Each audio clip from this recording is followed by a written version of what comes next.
Okay जी, online students बेटा जितने भी देख रहे हैं काइंडली कमेंट्स में प्रेजेंट मार्क कर दें विद योर नेम।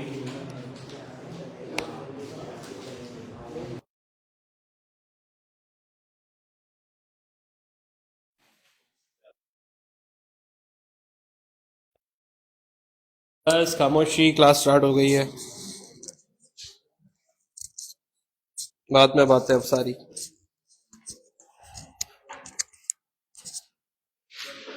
चले बात स्टार्ट करते हैं। लास्ट क्लास में बेटा हमारा टॉपिक का जो पास पेपर हमने अटेम्प्ट किया था, absorption costing, as you all know absorption costing हमारा चल रहा है। उसके अंदर 4 स्टेप्स अब आप लोगों के हो गए पढ़ के। सबसे पहला allocation, absorption, sorry apportionment, apportion के बाद रीअपॉर्शनमेंट, और रीअपॉर्शनमेंट के बाद अब्जॉर्प्शन किस बेसिस पे होती है हमने लास्ट क्लास में कर लिया था। अब सवाल यहां पे खत्म नहीं हो जाता है। बेसिकली हमारा मकसद क्या, हम कॉस्टिंग मेथड पढ़ क्यों रहे? So that we can ultimately calculate the cost of our product. ये सब करने के बाद तो अभी आपके पास चले एक बेसिस आ गया, ओएआर तक हमने लास्ट क्लास में काम कर लिया, सीख लिया, लेकिन अभी हमारा मकसद पूरा नहीं हुआ ये टॉपिक पढ़ने का।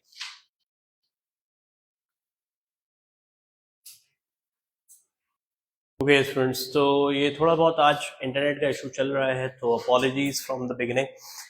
तो भाई बात ये हो रही थी कि हमारा ये जो टॉपिक चल रहा है अभी तक हम इसके ऑब्जेक्टिव तक नहीं पहुंचे। स्टेप जरूर सीख गए, लेकिन अभी ऑब्जेक्टिव अचीव करना आज बाकी है। तो आज की क्लास में हम ऐसा क्वेश्चन पिक करेंगे जिसे हम स्टार्ट से लेकर एंड तक कंप्लीट करेंगे। तो जरा थोड़ा सा टाइम निकाल के बैठिएगा, ठीक है? हौसला रखिएगा, यहीं पे बैठे रहिएगा जब तक क्वेश्चन कंप्लीट नहीं हो। घरों पे बताना है, बता दीजिए, 8:15 से पहले छुट्टी नहीं होने वाली। चले, हाँ बिल्कुल, इसीलिए क्योंकि वो अब आपसे करवाऊंगा, या आज करवाऊंगा, फिर वो जो स्टेप रहेगा वो आप करेंगे। तो हमने क्वेश्चन नंबर 1 किया था लास्ट क्लास में, आई रिमेम्बर, ऐसा ही है। चले तो आज आगे बढ़ते हैं। आज हम करते हैं क्वेश्चन क्वेश्चन नंबर 7, छोटा सा। ऐसे तो सारे क्वेश्चन वैसे हैं, तो बड़ा मसला नहीं है। मैं याद देख रहा हूँ सर, थोड़ा सा छोटा क्वेश्चन करेंगे, क्योंकि क्वेश्चन नंबर 7 भी काफी डिटेल्ड है, ताकि आपके सारे स्टेप्स हो जाए ना। ये हम कर सकते हैं, यस। क्वेश्चन नंबर 8 पे आ जाइए सब लोग। टॉपिकल पास पेपर में क्वेश्चन नंबर 8, क्वेश्चन का नाम है highlander. Highlander, question number 8, topical past paper, question number 8, topical past paper, question number 8, highlander. और इसका जो ईयर है वो ईयर है नवंबर 2015, पेपर 21। अक्टूबर नवंबर 2015, पेपर 21, क्वेश्चन 3 पास पेपर। इसके अंदर क्वेश्चन नंबर 3 पहले हुआ करता था, अब तो खैर 4 क्वेश्चन हो गए। लास्ट क्वेश्चन हमेशा कॉस्टिंग का होता है। नाउ हाईलैंडर क्वेश्चन का नाम है, काइंडली सब लोग अपने सामने रखें पास पेपर, इसको पास पेपर रीड करते हैं। वैसा ही जैसा अभी हमने लास्ट क्लास में किया था, वैसा ही है बिल्कुल, ठीक है? बस थोड़ा सा रीड करना है, फिर स्टार्ट लेता है। हाईलैंडर क्वेश्चन का नाम है, सब लोग काइंडली अपने सामने रखिए। ऑनलाइन स्टूडेंट बेटा मैं फिर पूछ रहा हूँ, कोई इशू तो नहीं हो रहा, प्रॉब्लम तो नहीं हो रही है रिगार्डिंग दी ऑडियो वीडियो? पहले ही बता दीजिए बेटा।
चलो यार, जब तक मुझे दो मैं क्वेश्चन रीड करूं, फिर वो आ जाते तो स्टार्ट लेते. Okay, so I am reading the question now. Highlander limited has 2 production departments. है आपके पास? पिक्चर ले लो ना, वरना क्या सुनोगी, समझ थोड़ी आएगा ऐसा. जल्दी से पिक्चर लो. पासवर्ड क्यों नहीं है अभी तक तुम्हारे पास?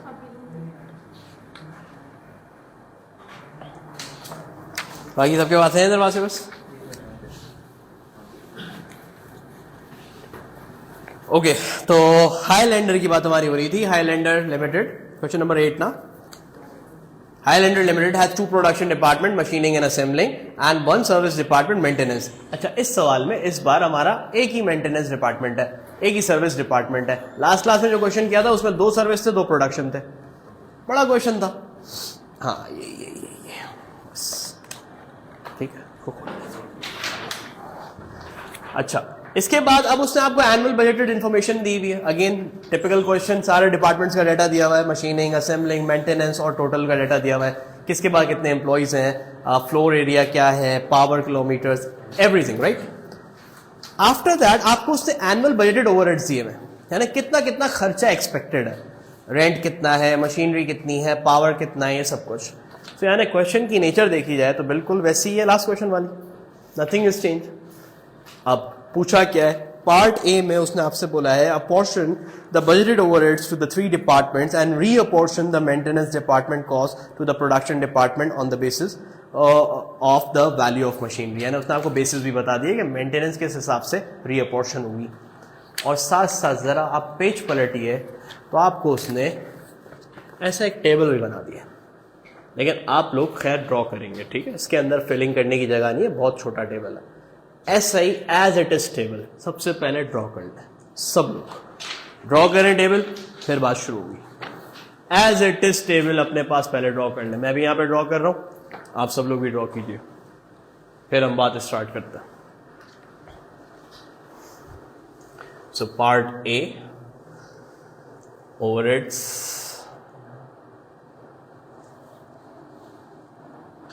ठीक है.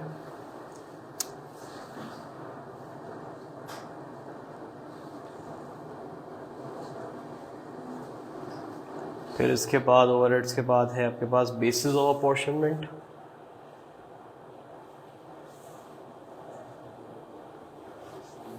फिर इसके बाद हैं तीनों डिपार्टमेंट्स, मशीनिंग,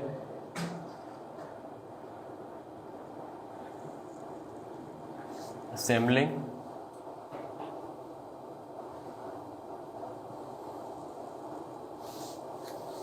मेंटेनेंस,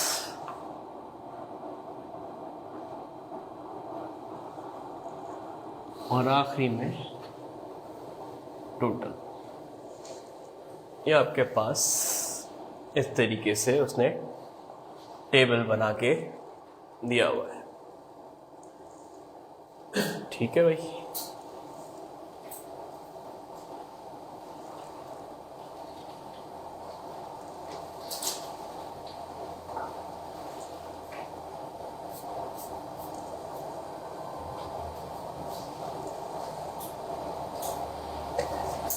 अब उससे वैल्यूज हमें दी हुई हैं, जो जो बातें की हुई हैं वो भी हम लिख लेते हैं एज इट इज. सबसे पहले है रेंट, फिर इसके बाद है machine depreciation,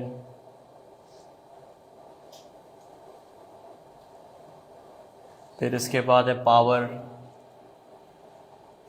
then supervision of employees,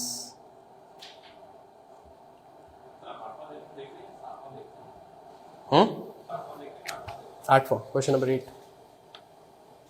question number 8 में देखो सब कुछ दिया है पार्ट ए के बाद. फिर इसके बाद इनडायरेक्ट मटेरियल,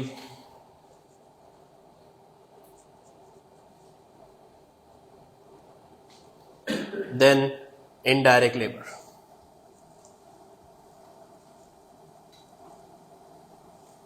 फिर इसके बाद इसने एक गैप दिया हुआ है और फिर लिखा है रीअपॉर्शनमेंट.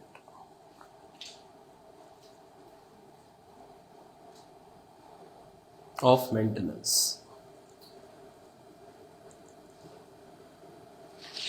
सो अब इस सवाल में आप देखो इसने बेसिस भी बताया था आपको. नॉर्मली हमारे जो क्वेश्चंस जो लास्ट क्लासेस के अंदर चले उसमें हम लोगों ने बेसिस खुद ढूंढे थे कि कौन सी कॉस्ट को किस हिसाब से करेंगे. इस सवाल में उसने बेसिस भी खुद दिए हुए, किस बेसिस पे बांटना है। रेंट वी ऑल नो हमेशा फ्लोर एरिया पे ही बढ़ता है, इसने खुद ही बता दिया। फिर मशीन डेप्रिसिएशन, ये बोल वैल्यू ऑफ मशीन यानी मशीन कॉस्ट। फिर इसके बाद पावर किलोवाट आवर्स, ठीक है, बेसिक चीज है यार, इंटरनेट। ओके, सो ये टेबल अब बन चुका है एज इट इज, जैसा टेबल आप लोगों के पास बना हुआ है पास्ट पेपर्स के अंदर। और आप लोगों को फिर मैं बता दूं, जब आप लोग करेंगे पास्ट पेपर सॉल्व और उस दिन एग्जामिनेशन वाले दिन भी ये टेबल बना हुआ आता है। हाँ, कभी कभार ये बेसिस नहीं देता, बेसिस हमें खुद लिखने होते हैं, लेकिन टेबल बना हुआ आएगा, ठीक है। तो ये टेबल ड्रॉ करने में और ये सब कुछ करने में जो टाइम वेस्ट हो रहा है वो नहीं होगा। ना फौरन से काम पे लगता है। सबसे पहला काम हम ये करते हैं कि भाई ये इन सब की टोटल वैल्यूज लिख लेते हैं, ठीक है। अपने पास टोटल वैल्यूज दी हुई है ना, क्वेश्चन में जाइए, इन सब की हमें टोटल वैल्यूज पहले से उसने बता दी है। पीछे बजटेड ओवरहेड उसने हमें दिए हुए, कितने कितने दिए हुए भाई।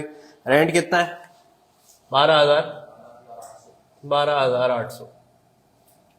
फिर इसके बाद 10,000, इसके बाद 7,200, नजर आ रहा है सबको।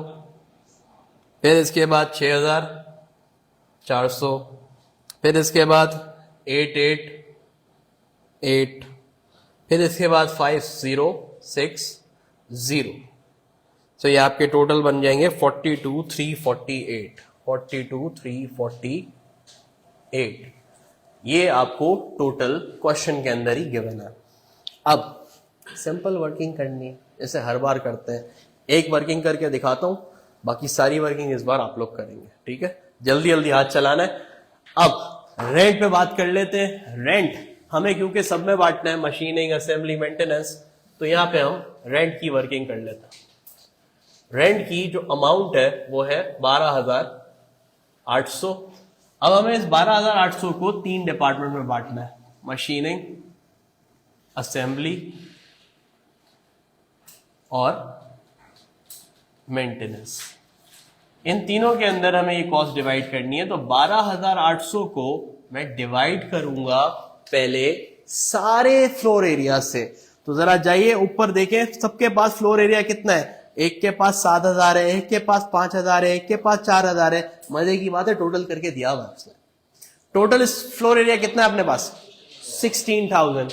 तो मैं सिंपली इसको डिवाइड करूंगा 16,000 से और मल्टीप्लाई कर दूंगा उसकी इंडिविजुअल वैल्यू से। कितना है उसके पास, 7,000।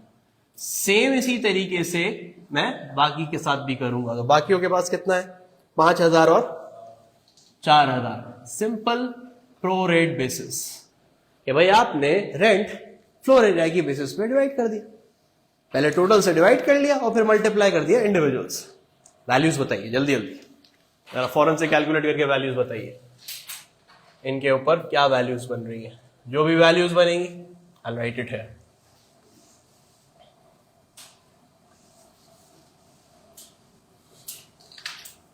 साथ साथ ऑनलाइन स्टूडेंट बेटा सॉल्व करते रहेंगे, ठीक है। ये बैठ के सिर्फ मूवी नहीं चल रही है, साथ साथ सॉल्व करेंगे ताकि हाथ के हाथ चेक एंड बैलेंस भी होता रहे, चीजें सही हो रही हैं या नहीं हो रही हैं। क्या बेटा, हाँ अलग से कर सकते हैं, मतलब 5,600 किसकी बेटा, ये बेटा इधर बोला है ना उसने एक्चुअली बना के दिया, आपके पास चॉइस नहीं होगी। टेबल में दिया हुआ है तो आपको इधर ही करना है। 5,600, 4,000, 4,800। ये आपने इस तरीके से कर लिया। बाकी की वैल्यूज जल्दी जल्दी करके बताइए, खुद करेंगे आज सब लोग, करवा चुका हूं मैं लास्ट 2 क्लासेस में। फौरन करें, वैल्यूज लिखें, फिर आगे बढ़ता है। डायरेक्ट मैं वैल्यूज पूछूंगा। समझ आया भैया ये क्या हुआ है। हाँ आखिरी वाली 3,200 है। क्या कैलकुलेशन कर रहे हो भाई,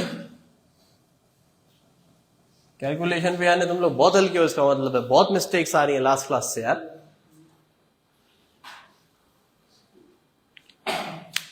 So this is 5,600, this is 4,000, this is 3,200. That makes 12,800.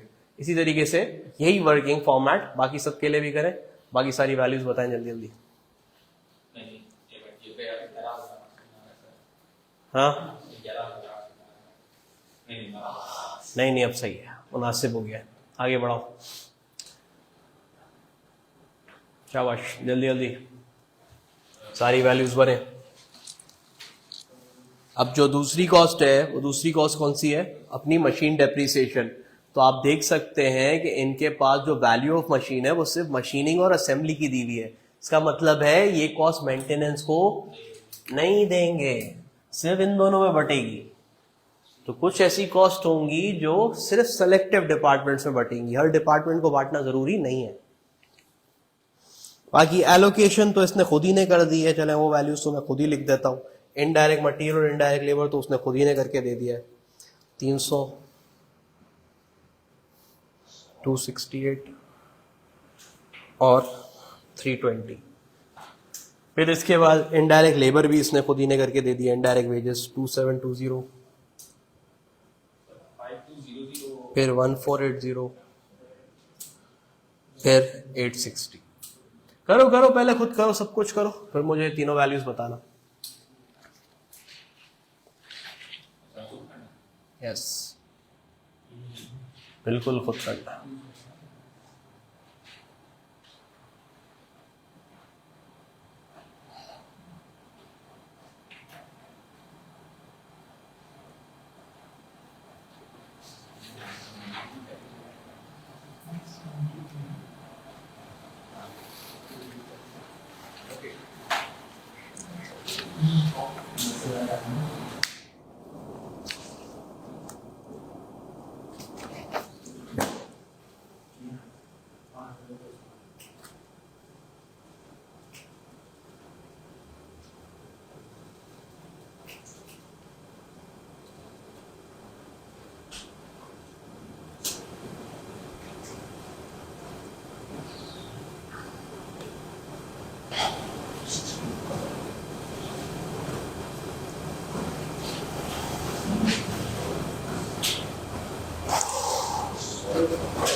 जी बेटा, वैल्यूज बताएं। ऑनलाइन स्टूडेंट्स बताएं जरा, मशीन डेप्रिसिएशन क्या करा है कैलकुलेट आप लोगों ने? ओके, 5200 और 4800। आगे बढ़ो, पावर का क्या सीन है? पावर और सुपरविजन ऑफ एम्प्लॉइज 3600 और 2700 और क्या पावर यूज नहीं कर रहा मेंटेनेंस? पावर किलोवाट यूज नहीं कर रहा है क्या मेंटेनेंस? कर रहा है ना, बिल्कुल कर रहा है। तो इसको तो आपने करना है, गलत है वैल्यूज मेरा ख्याल है। आपने लगता है सिर्फ इन दोनों में ही डिवाइड कर दिया है, हर चीज थोड़ी इन दोनों में जाएगी। जिसके पास तीनों में फॉल होगा तो वो तो तीनों में डिवाइड करना है ना। पावर वॉट आप देखें तीनों डिपार्टमेंट के दिए थे। मशीनिंग का 3600 सही है, फिर असेंबली का आ रहा है 2674.2। 74 कर देते हैं, चले। फिर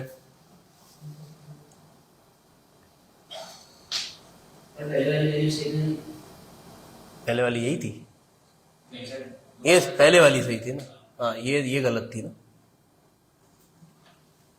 चलो कर लेते हैं पावर की वर्किंग, कर लेते हैं। पावर की टोटल कॉस्ट कितनी है? 7200। अब हमारे पास 3 डिपार्टमेंट है, मशीनिंग, असेंबलिंग, मेंटेनेंस। अब 7200 को हम डिवाइड करेंगे total kilowatt hours. Total kilowatt hours आपके पास सवाल में दिए हैं 140,000, देख सकते हैं आप सब सवाल में 140,000। मल्टीप्लाई आप करेंगे इसको किससे? इंडिविजुअल उनके। तो भाई एक का कितना है? 70,000 है। एक का कितना है? 5 है। और एक का कितना है? 17,500। तो बेटा बताओ अब वैल्यूज। 2700 ही आ रहा है। क्या कर रहे थे फिर, कैसे आ रहा था गलत? ये 2700 है, ठीक है, और ये ठीक है। ये वर्किंग फॉलो किए, चले, ये भी हो गया। अब बताएं सुपरविजन ऑफ एम्प्लॉयज। अब सुपरविजन ऑफ एम्प्लॉयज भी तीनों में बटेगा क्योंकि तीनों के पास ही आपके पास एम्प्लॉयज है। तो जरा बताइए कितना आप लोगों ने करा है सुपरविजन ऑफ एम्प्लॉयज को।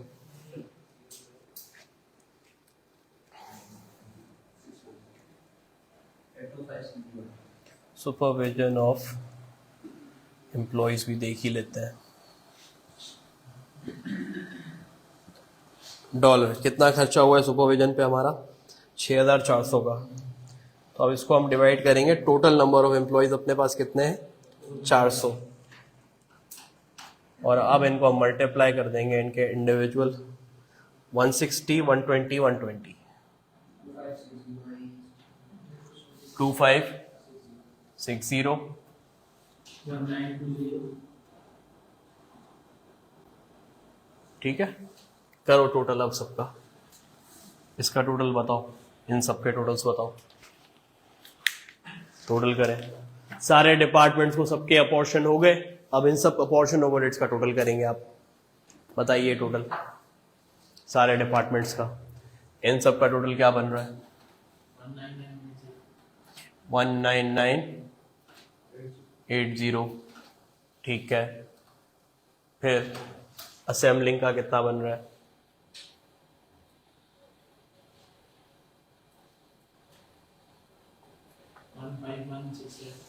15168।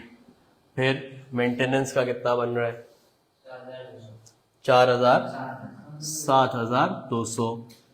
अब हम मेंटेनेंस की कॉस्ट को रीअपॉर्शन करेंगे और प्रोडक्शन डिपार्टमेंट्स में ले आएंगे। तो चलें इसकी भी वर्किंग कर लेते हैं। वर्किंग मेंटेनेंस, अब मेंटेनेंस उसने पहले ही बोल दिया है कि वैल्यू ऑफ मशीन के हिसाब से जाएगा। तो हमारे पास 7200 है, ये सिर्फ मशीनिंग और असेंबलिंग डिपार्टमेंट में डिस्ट्रीब्यूट हो जाएगा। 7200 डिवाइडेड बाय मशीन की वैल्यू देखें, टोटल मशीन की वैल्यू कितनी है। टोटल मशीन की वैल्यू आपके पास है 1 लाख, जिनका डिवीजन उसने दिया हुआ है 52 और 48। सो 1 लाख से आप डिवाइड करेंगे, मल्टीप्लाई बाय 52,000 मल्टीप्लाई बाय 48,000। देखा जाए तो 52% और 48% बनता है। परसेंटेज भी लगा लेते हैं, वर्किंग में चलता, लेकिन खैर पता है। अब आपने ये जो 7200 है इसको इनमें बांट दिया, क्या वैल्यूज आ रही हैं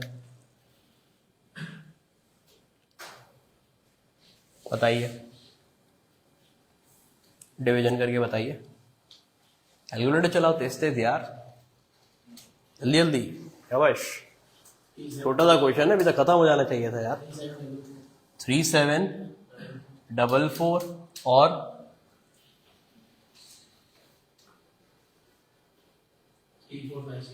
3456, यानी ये 7200 हो गया खत्म, ये आ गया नील। अब इसका टोटल और इसका टोटल कर लीजिए, तो आपके पास टोटल रीअपॉर्शन्ड ओवरहेड्स आ जाएंगे इन दोनों को। 23724 18624। देख लीजिए भाई, सब लोगों का यही टोटल बनना चाहिए। जल्दी जल्दी टैली करें ताकि हम अगले पार्ट में मूव करें। दिस वॉज पार्ट ए, ठीक है। चले जी, गुड, जबरदस्त, सही है, सबके टैली हो रहे।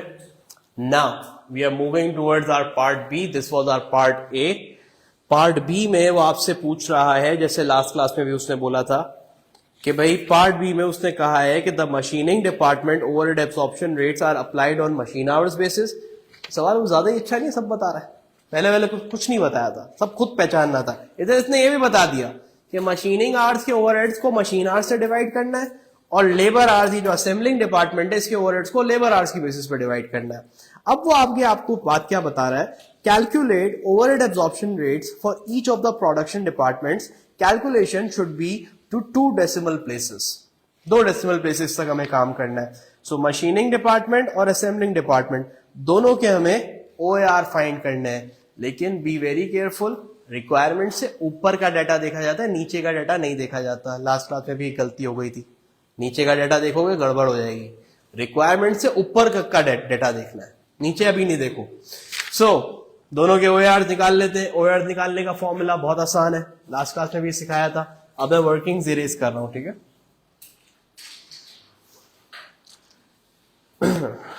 इन वर्किंग्स की हमें जरूरत नहीं है। अब हम यहां पे निकालेंगे OAR। सो सबसे पहला पार्ट बी का हम यहां पे OAR निकालेंगे फॉर मशीनिंग। क्या फॉर्मूला होगा? Total overheads divided by total machine hours. अब टोटल ओवरहेड्स हमें कहां से मिलेंगे?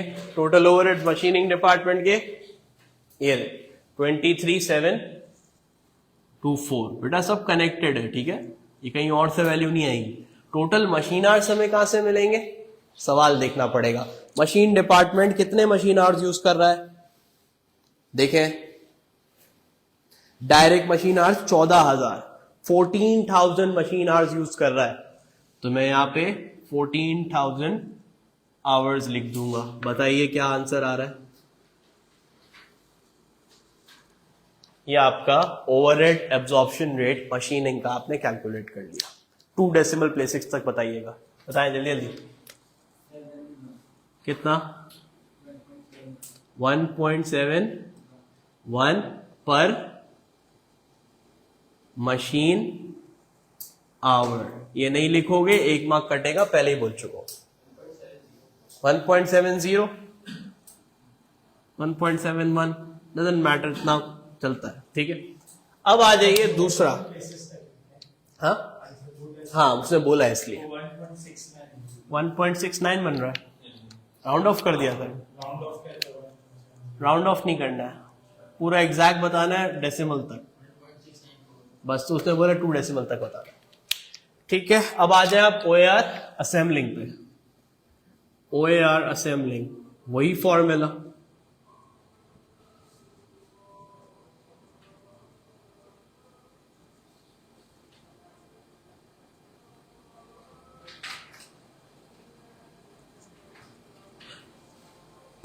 ये यहां से आएगा 18624। टोटल लेबर आवर्स सवाल में देखें कितना है। डायरेक्ट लेबर आवर्स लीजिएगा, डायरेक्ट लेबर आवर्स है असेंबलिंग में 6,000। सवाल में देख सकते हैं आप लोग 6,000 आवर्स। बताएं। बोला है ना बेटा उसने, असेंबलिंग लेबर आवर्स पे होगी। सवाल पढ़े, सवाल में उसने मेंशन किया है बात। और वैसे भी आप देखो, मशीनिंग में ज्यादा मशीन आवर्स यूज हो रहे हैं, लेबर में ज्यादा, असेंबलिंग में ज्यादा लेबर आवर्स यूज होते हैं। तो जो ज्यादा कैपिटल इंटेंसिव होगा उसमें हम मशीन आवर्स लेंगे, जो ज्यादा लेबर इंटेंसिव होगा उसमें लेबर आवर्स लेंगे। क्या आ रहा है? 3.10 पर लेबर आवर। फिर बोल रहा हूं, नहीं लिखोगे 1 मार्क गया। ये आपका पार्ट बी हो गया। अब यहां तक तो सर हम लास्ट क्लास में भी कर चुके थे। लास्ट क्लास में तो खैर काफी वो डिटेल्ड क्वेश्चन था, ये तो बड़ा जल्दी हो गया। अब इससे आगे क्या? इससे आगे अब क्या है? तो आज हम सीखेंगे अब इससे आगे क्या है। जल्दी से कॉपी करें, फिर मैं ये टेबल इरेज कर दूंगा और फिर मैं आगे बढ़ूंगा। ये टेबल इरेज कर दूंगा मैं, इससे आगे बढ़ेंगे, इससे आगे का स्टेप। अब क्या होने वाला है बताएंगे अभी क्या होने वाला है। जिस चीज के लिए ये टॉपिक पढ़ रहे हैं, जिस मकसद के लिए टॉपिक पढ़ रहे हैं आज, वो ऑब्जेक्टिव पूरा होगा। यस, बिल्कुल। Okay guys, so I am erasing this table now, ठीक है। इसको आप लोग कॉपी कर लें, मैं ये टेबल इरेज कर रहा हूं। एक काम करते हैं, टेबल इरेज करने की क्या जरूरत है, वो है जगह खाली है, उधर कर लेते हैं। रहने देते हैं, जिसको लिखना है लिखता रहे, मैं उधर चले जाता हूँ। ठीक है, थोड़ा सा और पीछे कर लेते हैं ताकि एक साथ सारा बोर्ड कवर हो जाए आपके पास। ठीक है बेटा, नाउ अब हम यहां पे अपना कंटिन्यू करते हैं अगला पार्ट। अब अगले पार्ट को कंटिन्यू करने से पहले जरा सवाल पढ़ लेते हैं। सवाल क्या है? सवाल यह है कि अब वो आपको कुछ एडिशनल इंफॉर्मेशन दे रहा है। As you can see the following information relates to job 68 which was completed during year 1। भाई अब बिजनेस के अंदर जॉब्स आती रहती है ना, ऑर्डर्स को जॉब बोलते हैं बेसिकली। आपने बिजनेस में पढ़ा होगा बचपन में, job order costing, job production. तो जॉब प्रोडक्शन बेसिकली क्या होता है कि कुछ कंपनीज ऑर्डर की बेसिस पे प्रोडक्शन करती हैं। भाई आपका ऑर्डर आया है, पहले मैं वो बनाऊंगा, आपको करूंगा हैंडओवर, फिर आपका ऑर्डर आएगा, आपको बना के दे दूंगा। तो इस तरीके से जॉब्स लगती रहती है। तो जॉब नंबर 68 कोई जॉब होगी, तो इनके बाद एक ऑर्डर आया है, उससे रिलेटेड उसने आपको इन्फॉर्मेशन दी हुई। क्या इन्फॉर्मेशन दी हुई है? भाई मशीनिंग के अंदर इतना मटेरियल लगा है, असेंबलिंग वालों ने इतना मटेरियल खर्चा किया है, लेबर दोनों में कितना यूज हुआ है, मशीन आर्स दोनों में कितने यूज हुए, लेबर आर्स दोनों में कितने यूज हुए। ये डाटा आपको उसने प्रोवाइड कर दिया है, क्योंकि दो ही डिपार्टमेंट में प्रोडक्शन हो रही है ना, तो दोनों डिपार्टमेंट का उसने आपको डिटेल्स दे दी है कि ये जो जॉब लगी थी उसमें ये खर्चा हुआ है अपना। नाउ पार्ट सी में पार्ट 1, सी का part 1, prepare a statement to show the total cost of job 68. Clearly identify the prime cost and the total overhead cost. याद आ रहा है, मैंने सिखाया था कॉस्ट क्लासिफिकेशन के टाइम पे कि कभी कभार वो आपको डायरेक्ट कॉस्ट की जगह वर्ड यूज करेगा प्राइम कॉस्ट, और इनडायरेक्ट कॉस्ट की जगह वर्ड यूज करेगा ओवरहेड्स। तो इस तरीके के वो वर्ड्स यूज करेगा। कर लिया उसने आज। अब वो बोल रहा है टोटल कॉस्ट बताओ, इस जॉब 68 को आपको कितने की कॉस्ट पड़ी है। पहले भाई बता देते हैं इसको। अब हमेशा याद रखें, कभी भी आप कॉस्ट स्टेटमेंट बनाएं, फॉर्मेट ये फॉलो कीजिएगा जो मैं बना रहा हूं। ठीक है, so we are preparing a cost statement today, part C 1, cost statement. Cost statement भी कहते हैं, कॉस्ट कार्ड भी कहते हैं। सबसे पहले you have to begin with direct cost. सबसे पहले उसने आपको डायरेक्ट मटेरियल का डाटा दिया है बेटा, दो डिपार्टमेंट से, राइट? दोनों डिपार्टमेंट्स ने कितना कितना खर्चा किया है। डायरेक्ट मटेरियल मशीनिंग में कितना इस्तेमाल हुआ है, और असेंबलिंग में यहां पे आपने इस तरह से वर्किंग करके दिखा दी। तो यहां पे आ गया 3600। Now you have to add इसमें डायरेक्ट लेबर। डायरेक्ट लेबर भी तो खर्चा हुआ है ना, दोनों ने देखो कुछ ना कुछ, लेबर को भी पैसे दिए, मजदूरों को पैसे दिए। मशीनिंग वाले ने कितने पैसे दिए? 500। और असेंबलिंग वाले ने कितने पैसे दिए? तो ये कितना बन गया? 1900। क्या सवाल में और कोई डायरेक्ट एक्सपेंस है? देख के बताइए। डायरेक्ट मटेरियल और डायरेक्ट लेबर के अलावा क्या कोई और एक्सपेंस आप लोगों को नजर आ रहा है डायरेक्ट में? तो इसका आंसर है बेटा कि नहीं सर, बिल्कुल नहीं आ रहा नजर, डायरेक्ट सिर्फ यही दो हैं। तो बेटा पहले इसका जरा टोटल कर लीजिए। 3600 और 1900 कितना बनता है? कितना? ठीक है, इसे हम नाम देंगे क्या?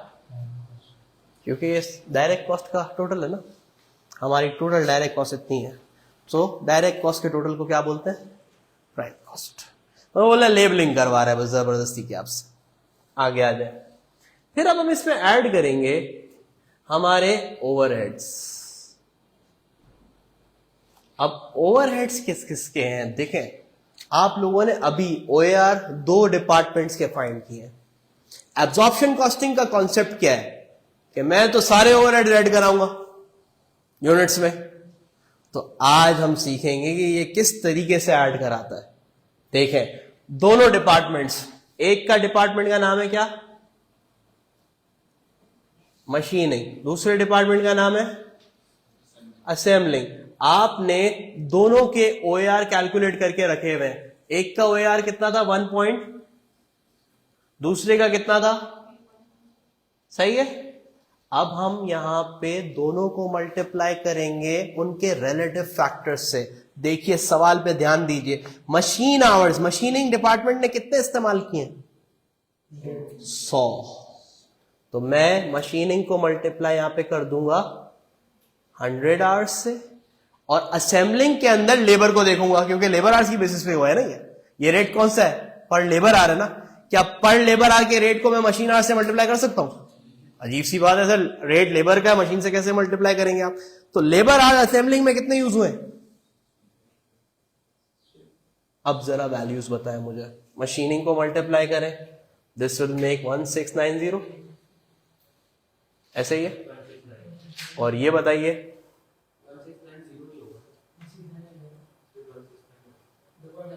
अच्छा ओके ओके ओके, सही है। ये बताएं,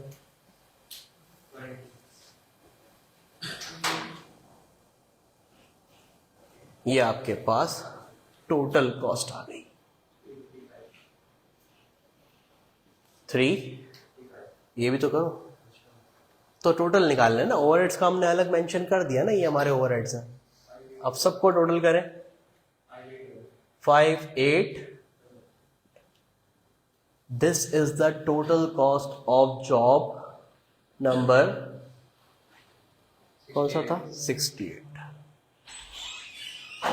ये है आपका टोटल कॉस्ट ऑफ जॉब 68, यानी ये है आपकी कॉस्टिंग। इस मकसद से हम ये सब कर रहे थे। अगर हम ये सब ना करते तो हमें ये ना मिलता, अग्रीड। जब ये ना मिलता तो मैं किस तरह से ऐड करा था अपने ओवरहेड्स को?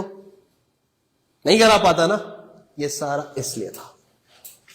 तो आज ऑब्जेक्टिव डिसाइड हुआ है कि क्यों पढ़ा ये टॉपिक। शुरू दिन से बोल रहा था ना कि प्रोडक्ट के अंदर ओवरहेड्स इंक्लूडेड होते हैं, तो बेटा ऐसे होते हैं।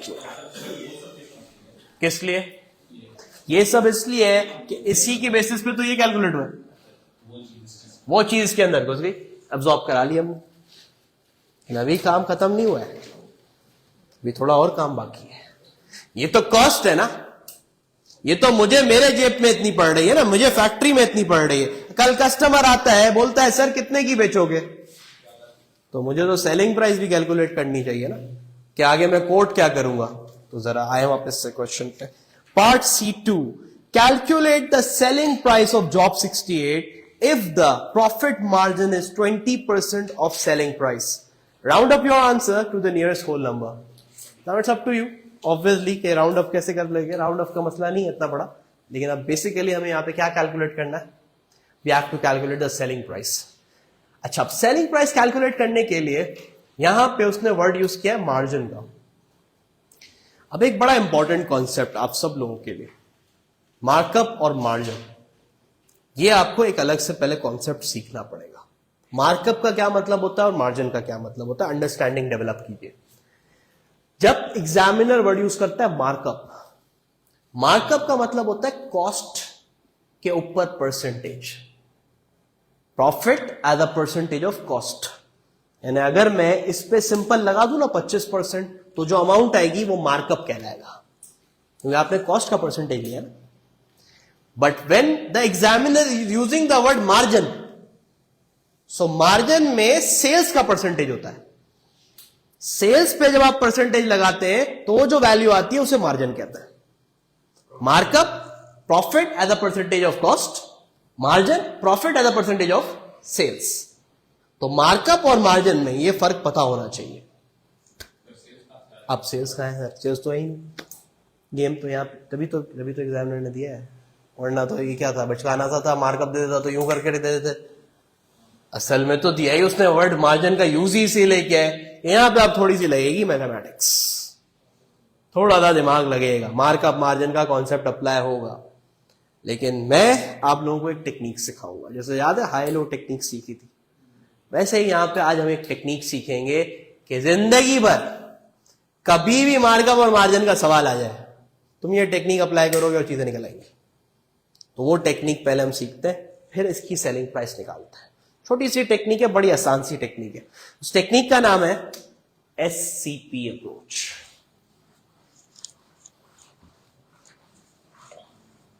ठीक है, पहले वो टेक्निक सीखते हैं, फिर इसकी आज हम सेलिंग प्राइस निकाल के कहानी खत्म करते हैं कि अब जाके आप लोग इस काबिल हो जाएंगे कि अब आप खुद से पास्ट पेपर्स अटेम्प्ट कर सकेंगे। आज से कोई भी ऐसा पार्ट नहीं होगा जो आप नहीं कर सकेंगे। So now SCP approach. SCP stand for sales, cost and profit. ठीक है, अब जब कभी भी याद रख ले, रूल्स बना लें। रूल्स ये है कि अगर एग्जामिनर मार्कअप का वर्ड यूज करेगा तो मार्कअप में हमेशा कॉस्ट 100% होती है, और जब एग्जामिनर मार्जिन का वर्ड यूज करेगा तो हमेशा उसमें सेल्स 100% होगी। ये रूल याद करना पड़ेगा। अभी एग्जामिनर ने क्या वर्ड यूज किया है? मार्जिन का वर्ड यूज किया है। ठीक है, सो अब जरा हम SCP की मॉडलिंग करते हैं। SCP में अभी मैंने क्या बोला? मार्जिन होगा तो सेल्स क्या होगा? इसके आगे 100% लिख दूं बेटा? सही। कितना इसका प्रॉफिट मार्जिन है दिया हुआ है सवाल में, पढ़े? 20 या 25? 20। तो प्रॉफिट के आगे 20 लिख दो बेटा। अब इतनी मैथमेटिक्स सबको आती है कि भाई सेल्स में से कॉस्ट माइनस होता तो प्रॉफिट आता है। तो जब सेल्स 100 है, प्रॉफिट 20 है, तो कॉस्ट 80% हुआ। बड़ा ऑब्वियस है, हमें इन सब की परसेंटेजेस पता चल गई। अब एक सिंपल सा मैथमेटिकल दिमाग, क्या कॉस्ट से सेल्स पे नहीं पहुंच सकता? आराम से पहुंच सकते हो। अब आप सेल्स कैसे फाइंड करोगे? You know the cost, right? You know the cost, we have calculated the cost. कितनी है कॉस्ट? 5855। ठीक है, 5855। अब मुझे कहां जाना है? सेल्स में। तो एक देसी रूल, देसी फॉर्मूला टू रिमेंबर, वैसे एक क्रॉस मल्टीप्लीकेशन है। देसी रूल ये है, जिस पे होते हैं उससे डिवाइड, जिस पे जाना है उससे मल्टीप्लाई।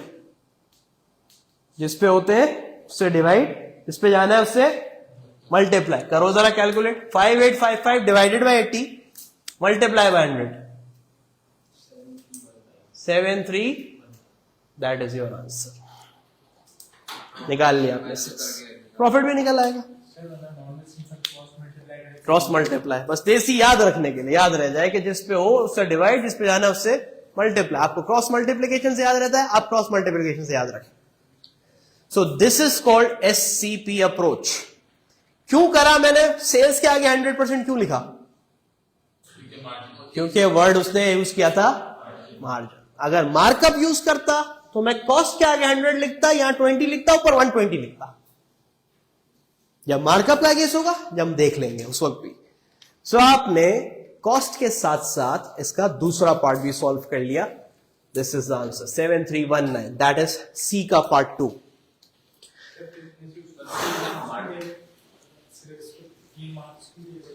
टेक्निक है ना, पिक नहीं किया। पिक करेगा ना बच्चा डायरेक्ट इस पे मार देगा 20%। मेजॉरिटी बच्चा डायरेक्ट इस पे 20% मार देगा और प्रॉफिट निकाल लेगा। गलत। हाँ, किस पे? नहीं, गलत आ जाएगा, गलत आ जाएगा। करके देख लो। ऐसा होता तो इतनी लंबी क्यों करते भाई? अगर इतना ऐसे ही आ रहा होता तो। ठीक है बेटा। सो यहां पे सवाल ये एंड होता है। आज मैं व्हाट्सएप पे आप लोगों को कुछ क्वेश्चंस शेयर कर रहा हूं, उसको आप होमवर्क करें, प्रैक्टिस करें। एक और हफ्ता भी हम इस पे लगाएंगे, एक आध और स्टेप करके। फिर इसके अगले हफ्ते में होगा टेस्ट, ग्रैंड टेस्ट होगा 2 क्वेश्चंस का।